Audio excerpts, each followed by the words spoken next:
I'm still haunted by my brother's death. My brother was my best friend. It'll be 4 years soon since we had to let him go. The grief is still just as strong, if not stronger. It was a cruel, painful, and unnatural way that he left us. It hurts me so much to think about it. I won't lie. I've been burying it deep in my mind to not deal with it because it's overwhelming. He was born with hypoplastic left heart syndrome. I'm not too knowledgeable on the condition, but I know it basically means he's missing a ventricular or something like that. He had so many open heart surgeries starting at birth.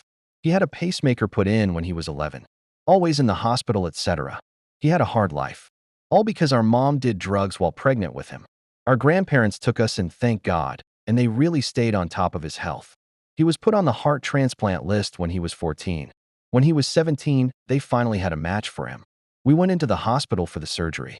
Everything about this situation pisses me off so much. I am the oldest. I was 20 when this all happened. I vividly remember hospital staff telling my brother he had a 70% chance of survival with this operation. He was so scared he was going to die, which he did. Come to find out, a nurse told us the day he passed the odds were only 25%. They lied to my grandma's face, my face, and my poor brother's face. We would have never went through with this if we had known.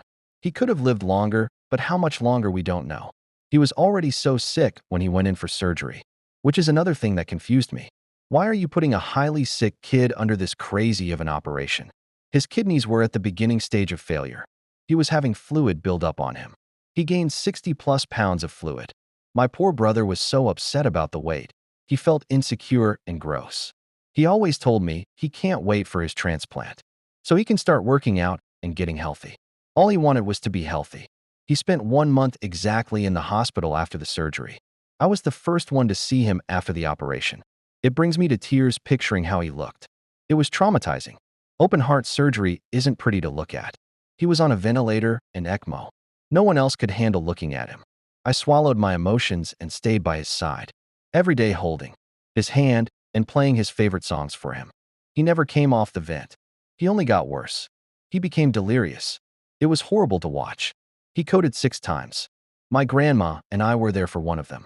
The doctors never told us how bad he was until the day he passed. They sat us all down in a room for a meeting. It was me, my grandma, our youngest brother who was 14, and our aunt who was a nurse. They disclosed so much stuff going on. He was going to need his foot amputated.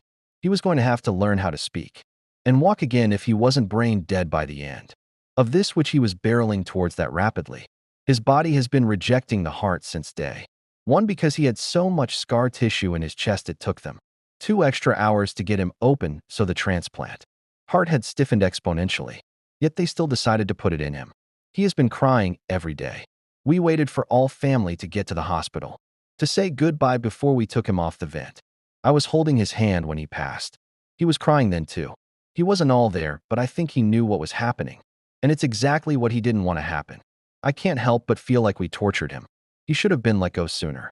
My cousin now works on the exact unit my brother was kept at during all this.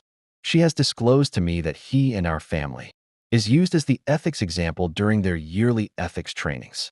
What staff should and shouldn't do. Because his case was so bad it traumatized his entire career team. Half of them have been in therapy because of what happened to him. They weren't even personally involved with him, and they're effed up. Imagine how we feel. All in all, I can't see anyone in hospitals. I get triggered when I see live streams of people hooked up in hospitals. I have an immense fear of unexpected death with all my loved ones now. And I hate the thought of continuing to live on without him. One day I'm going to be 70 years old, and it'll be over 50 years. Then of not seeing my brother. I miss him so much, and I'm just still upset at what happened. It makes me sick to my stomach. I look for signs of him everywhere. We still haven't gotten rid of his things. His room is still the same as he left it. I hate that he's gone. I hate that all his life he was sick.